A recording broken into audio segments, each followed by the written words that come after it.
Jadi yang golong merupakan sertifikat ditulung bari hinodium. Yang golong merupakan sertifikat yang naik ikut lomba. Yang naik ikut lomba yang golong merupakan sertifikat ditulung bari di minggu kuno.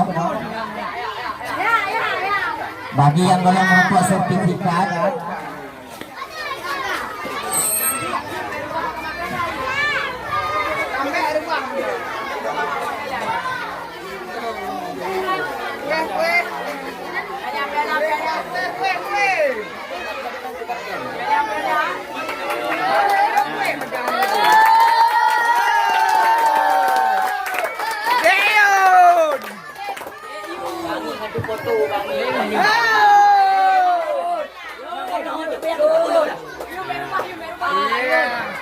Lagi deh ini.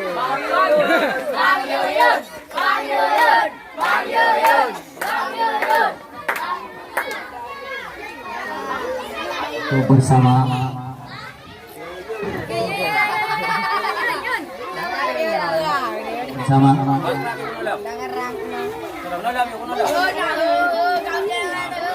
yang merupakan sertifikat